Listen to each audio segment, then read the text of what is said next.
One of my favorite memories from the video store is when Teenage Mutant Ninja Turtles came out on video, and in my local video store they had Michelangelo, or this dude in a Michelangelo suit there, but like when you're 8 years old, any Ninja Turtle is a real Ninja Turtle, so I was stoked. And they had like this thing outside of the video store, like in the parking lot, and so I don't know if anybody remembers, but like back at like the flea market or like dirt malls, they used to have these like plastic nunchucks. So I brought my plastic nunchucks, and like somehow I got into the center of the circle, and I was like, okay, this is it. I'm gonna show off my nunchucking skills to Mikey himself. Here we go. And I went out there and I like did my thing, and I was like slapping the nunchucks around, and then at the end, like I was going, and then I just like smacked myself like right in the face with the nunchucks, and I remember that I bowed and everybody clapped and like nobody really said anything, but that was just such a cool memory. I just felt like I was like so on the spot, and it was so cool. And then I went in and got the Ninja Turtles VHS tape and got pizza, and it was just a wonderful memory, and I'll never forget it.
I think everybody's got a similar story. Okay. Everyone's like, oh, I just love being in the video shop, seeing all the things. But I used to love getting the posters.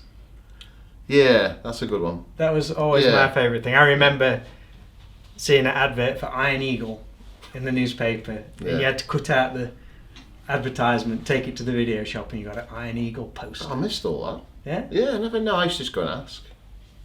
I remember when they used to sell anime memorabilia. Sailor Moon was really popular in the late 90s, early 2000s. And I walked into Hollywood Video, and there was this big display of anime merchandise. And one of those things was a CD case. Yeah, I'm that old. For me, it's a lot of the little things. I remember when the Mr. Movies by my house was a video store. We had a few video stores pretty close to us that we would go to. They were the first video store to start carrying Super Nintendo games when the Super Nintendo launched back in 1991. And so for that couple years, Mr. Movies was the video store that I was begging my parents to go to because I wanted to rent Super Nintendo games. And they had, I think, 5 or 6 copies of Legend of Zelda: A Link to the Past. And I was renting it all the time. You asked this, and I've said this to my wife. I've said this to friends, but if I ever have to go to a happy place in my mind, if I'm trying to think back to a place that I can picture really well, that's really comforting, I could draw you a map of the video store that was my main video rental place as a kid. I could tell you where each section was, where you'd find the Nintendo games, where you'd find the science fiction, where the horror section was, which was fascinating to me at that age, looking at all these gruesome covers and things like that. And I could tell you where the children's section was. I could point out where the saloon doors that open to the adult films section were, which also did not hide anything. I did something really naughty. I used to, sometimes I had displays on the walls. Yeah. Rip one off and walk out. Stole. Run out. What was it for then? Only the Lonely. Only the Lonely. Who was in that? John Candy. There you go. John Candy. And Goodfellas as well. That was another one that I went on a bit of a spree and then felt really bad about it. So yeah. So Chris's favourite That's memorable my favourite. thing No, I feel was bad for stealing. that. No, from the radio store. that's my confessional for today. It was a CD case. It was a little pink, pastel pink CD case. And it had all these little floating little bubbles of all the Sailor Scouts in it.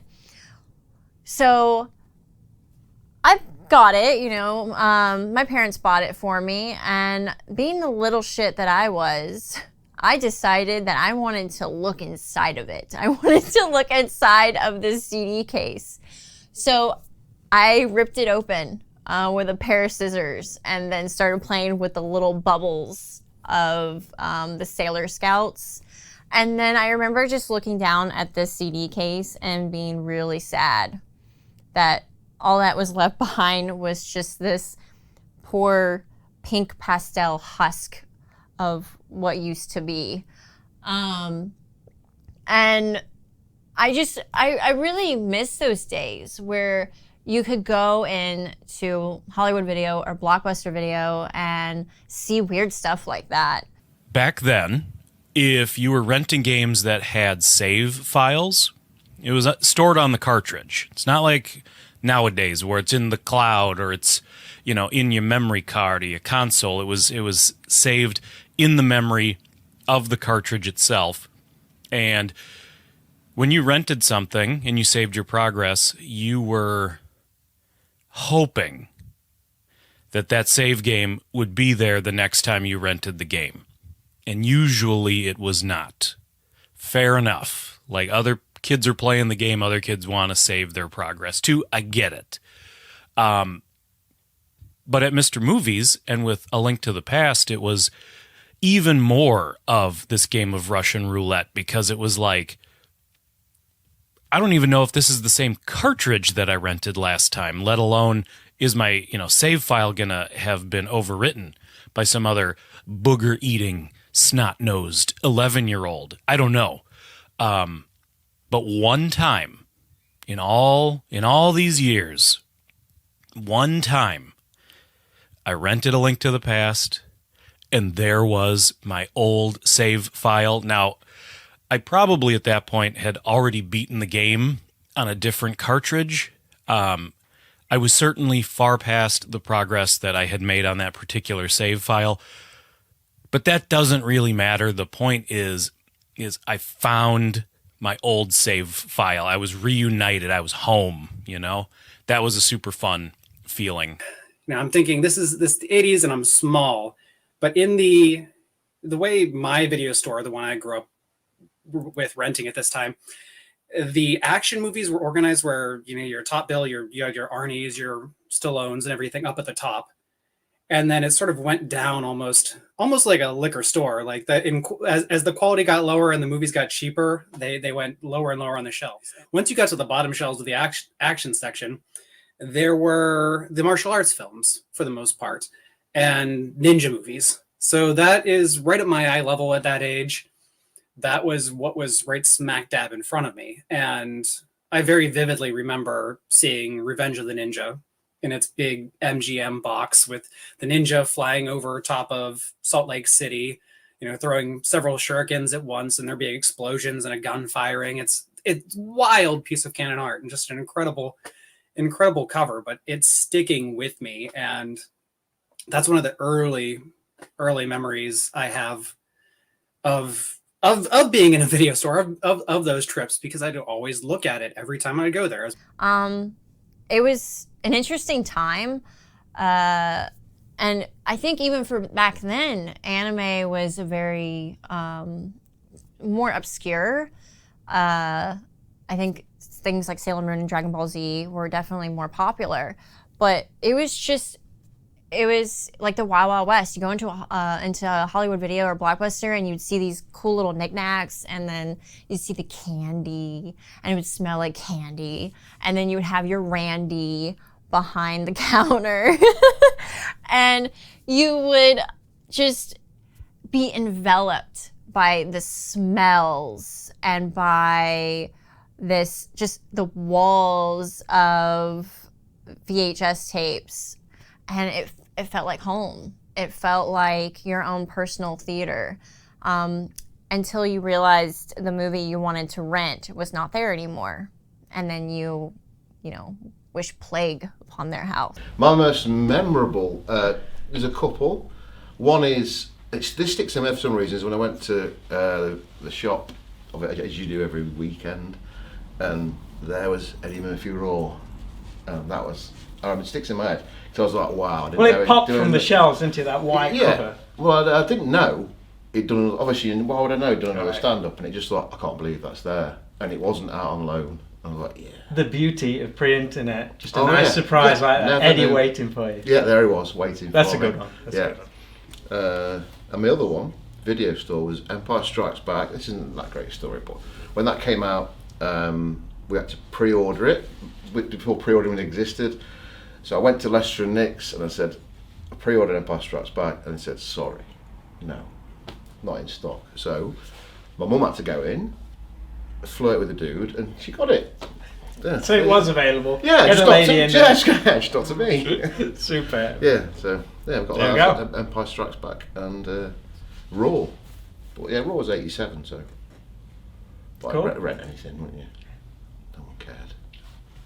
We lived right next door to a video store. Video Review, name of the video store. This tape right here, this Labyrinth, copy of Labyrinth on VHS, that is from Video Review.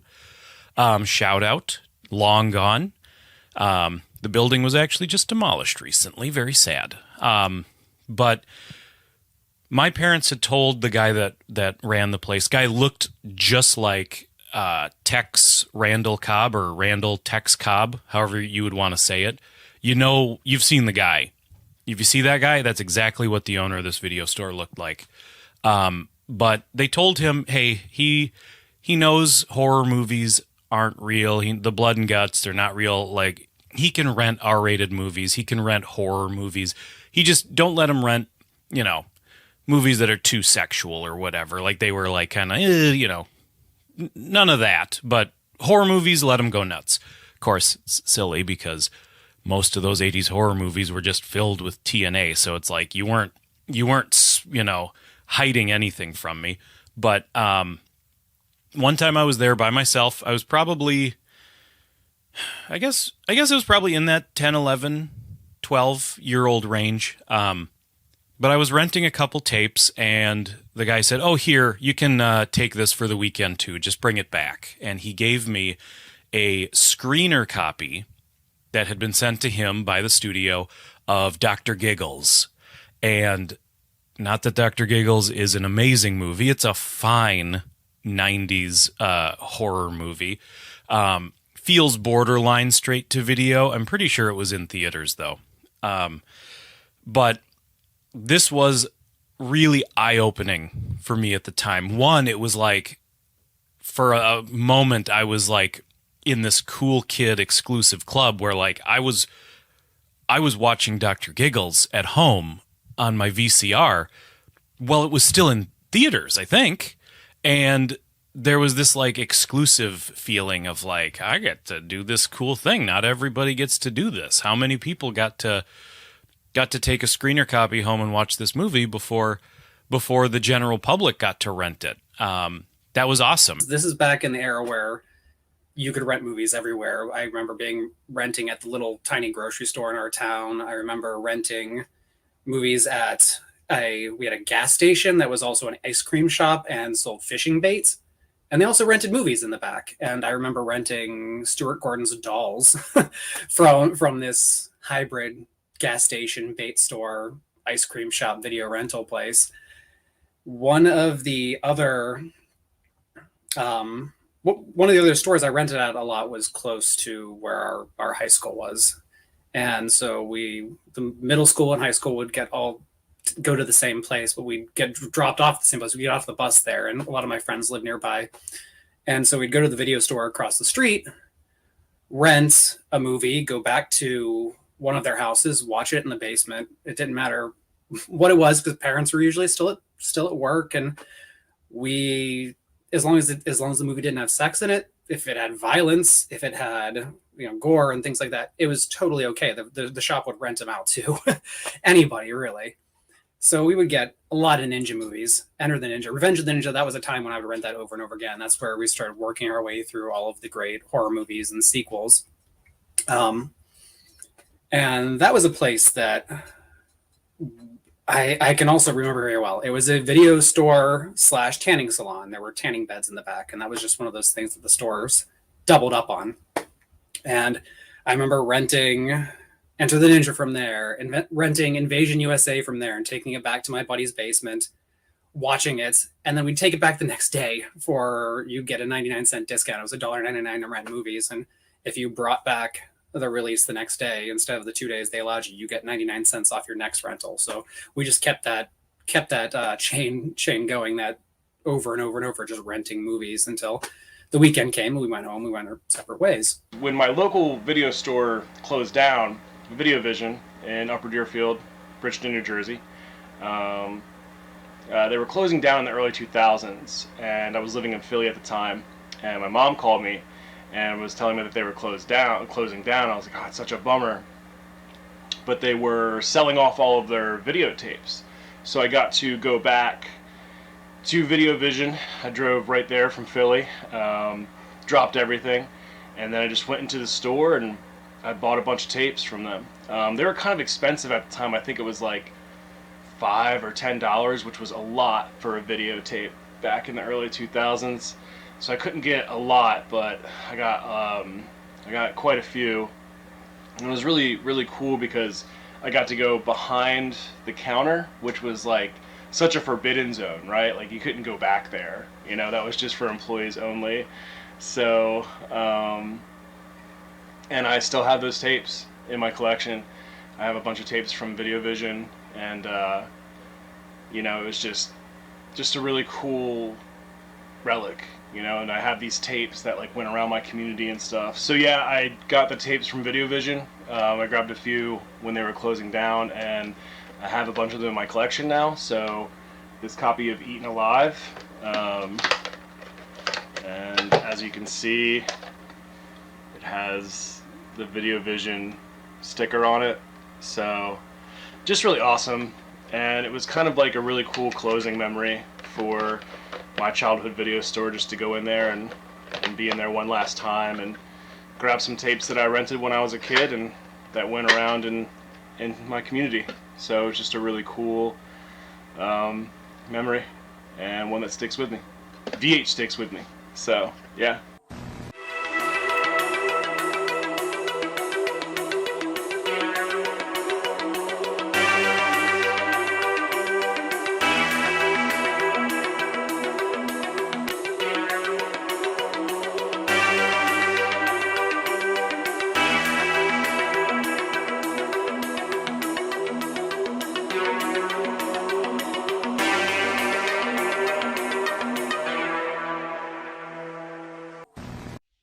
So what's it like owning a video store in today's day and age? I think it's seeing people coming through the door, because it's not the most wise business plan in the world. No, I wouldn't say so, mate. But the rewards from it is seeing people's reaction is what we set out to do, is to recreate something from the past, bring back memories which people had forgot about. And everyone's got the same story.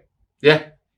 That trip, isn't it? Going in and seeing it and having that nostalgia buzz, which everyone loves. Yeah. And So it was a big you're on the thing. same page as everybody once they walk in. Yeah, hopefully. I walk in and go, oh, a crapping video shop. Everyone loves it. Everyone loved it. If you didn't, then why?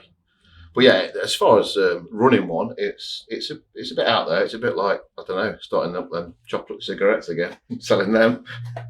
It's one of, but like, it's brilliant. To be fair, I'm not sure. So as you say, the business plan. No. Not the wisest. No. Everything's from Primark. Well, no, I don't. But it's lots of fun. Yeah, it's loads of fun, which is the richness in it. That's a reward, and we do all right with it. To be fair, don't we? It's fine. It's not It's like great. We've got too many ideas. Yeah, we have. Yeah, we've got loads of ideas, and it's going to be more than a video store, isn't it? A video store and more. We're coming up with all the catchphrases Yeah. today. You got a Brucey bonus in there. Imagine the perfect video store.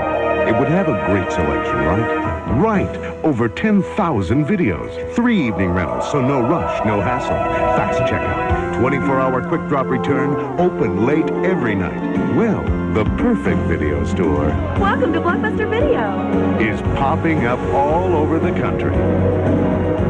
There's one near you. Blockbuster Video. Wow, what a difference. Hi, my name is Bill D. Russell, and my claim to fame, such as it is, I played the dad in what has become the iconic Blockbuster video store TV commercial from the early 90s. It was called The Perfect Store, and it just shows this family kind of standing in sort of a limbo, and then a Blockbuster store comes together around them. Which was done without any sort of computer special effects. They literally built a store, a set that looked like a store, and all the walls were folded down and then pulled up by stagehands. So it was quite an elaborate thing to pull off. Well, it was very memorable for me, not so much because of the Blockbuster angle. It was my first big commercial, or what they call a national, something that's going to be shown nationally. So that was exciting for me. They flew me down to Kansas City. That was exciting. Watching them put this set together, it actually, we didn't start shooting until 3 days later than what they had anticipated, because it took so long to build that set and get it working properly. We were some big stadium in downtown Kansas City. I can't think of what name it was. So that kind of thing was memorable. And of course, people saw it. So that was nice. I got some recognition, and it was a fairly well-paying project. And then, you kind of forget about it until a few years ago. A friend of mine sent me a link to an online article about things we miss from the 90s. And one of the things mentioned was Blockbuster Video, and they had my commercial embedded in the story. And then I saw that happen again on a different site. And recently, it just keeps popping up all over the place. Well, of course, the tie-in there is that there was the documentary, The Last Blockbuster Store, about the store that's in Bend, Oregon, and a clip from the commercial plays in the documentary.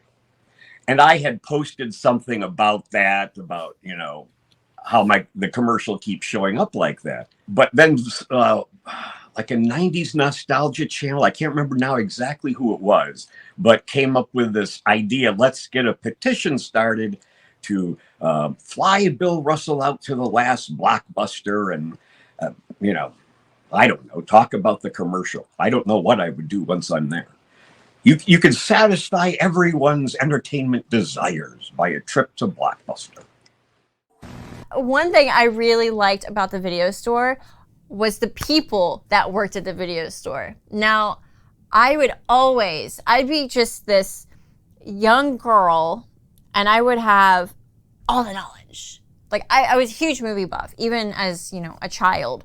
And I was like this 9-year-old girl doing movie trivia with the guy working behind the counter. And I was in such awe of their job that I remember thinking, oh, I can't wait to work at the video store. I can't wait to work at, Blockbuster or whatever when I grow up, because like you get to talk about movies all day with people and you get to recommend movies all day. It's a haven for film lovers. It's a haven for cinema fanatics. It's a place where you can go and, explore and discover and find, people that are like you that love movies and that can give you recommendations. Everybody talks about how the algorithm is just weird and like it's just a computer telling you what you want. But when you have conversations with people that are just as passionate about cinema as you are, it just changes the whole landscape. It changes the whole feeling, the whole vibe, the whole experience. You ever seen the film Almost Famous? Do you know what? I could lie and say yeah, but no, I haven't. Okay. Well, it's about a lad who gets to interview his favourite band. That's roughly the story. Right. And the first question he asks to the guitarist is, what do you love about music? And his reply is, to begin with, everything. So I'm going to say that about the video store.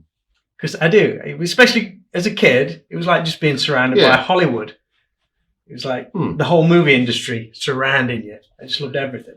It was a place where you could discover movies that you loved and connected with you. As a young movie fan, you who didn't live anywhere near a movie theater and went once a year or twice a year on my birthdays or special occasions, great report cards or something.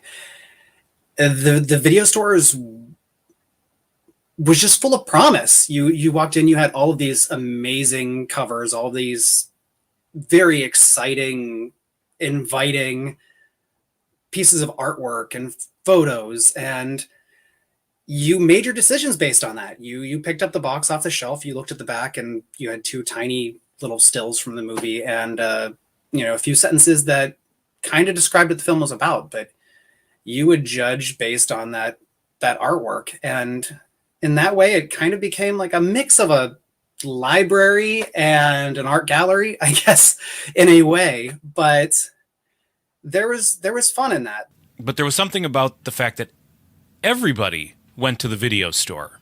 And when you're at the video store, you were all kind of on the same mission. Maybe you didn't like the same movies, maybe, but you were all there to find your entertainment. And I always felt this feeling of unity in the video store. This feeling of like we all have something in common when we're here. And it's everybody. It's all walks of life. If it's rich and poor and young and old and races and creeds and colors and just what kind of a movie fan you are. Do you like big dumb action movies or do you like, foreign art house movies? Y'all came to the video store and that made it a special place. Video stores become this sort of concentrated community that's based on human interaction and love for movies. So I think that is so important for people to explore cinema, to get a movie knowledge, just get an education about film in general. And I think that's something that people celebrate a lot about video stores. But really why I love video stores is just the vibe.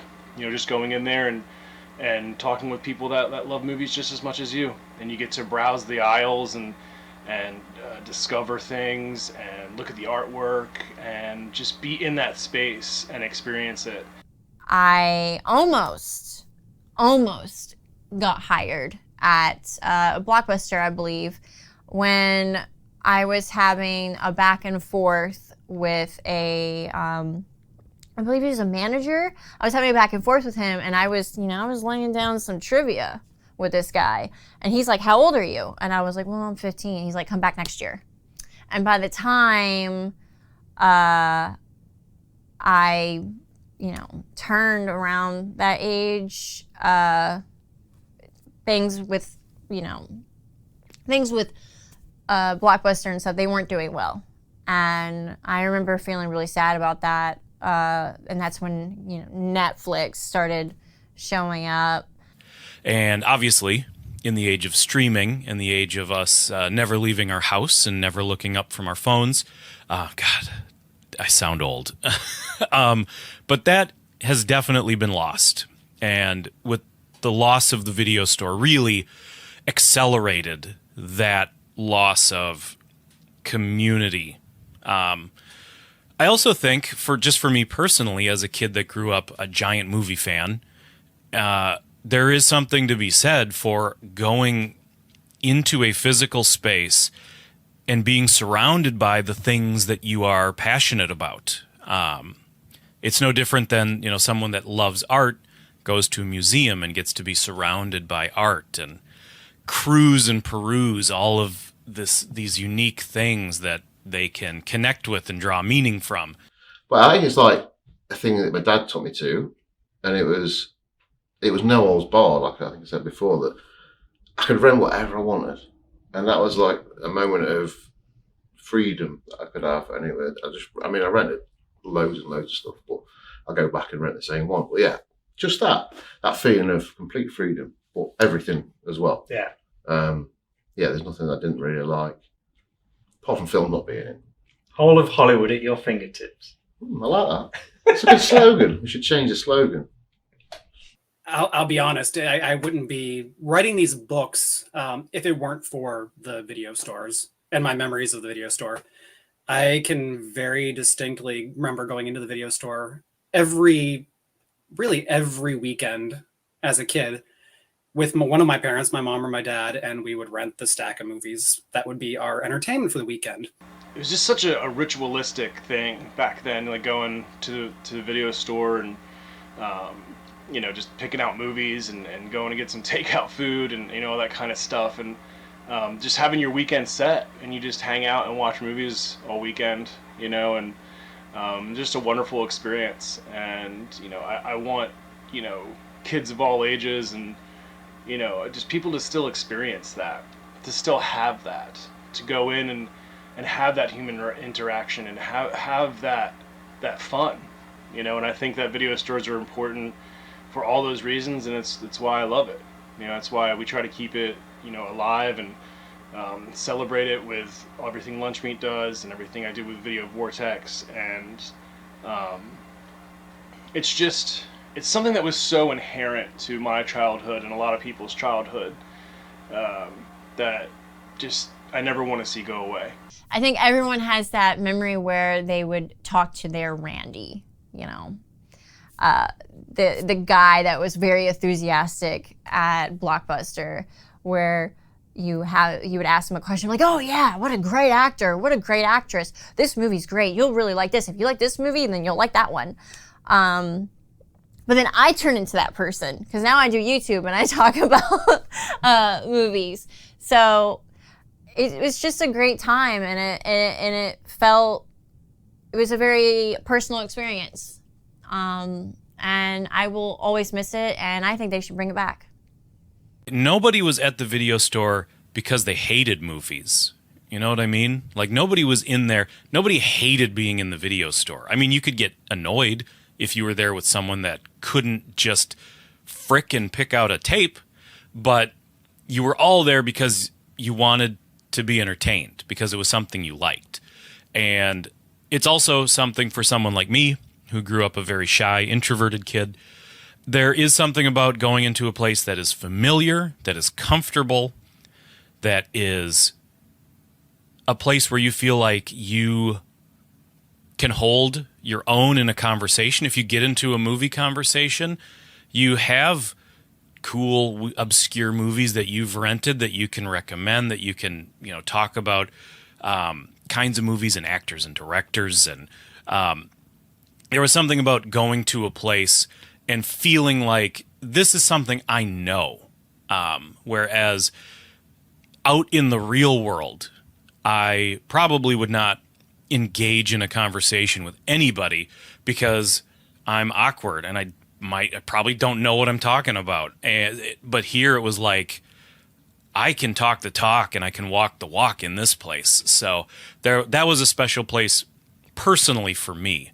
And really, as a VHS collector, what I'm really collecting is the video store. I'm collecting that feeling of the video store and chasing those feelings and chasing those memories. So it was a hugely important place for me, and I think a hugely important place for communities.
It was exciting. There was that anticipation when you walked in there. You looked around and you left with your movie or movies, and the ride home or the walk home, just waiting to find out what it is exactly you had in your hand and whether it lived up to that promise of the video box.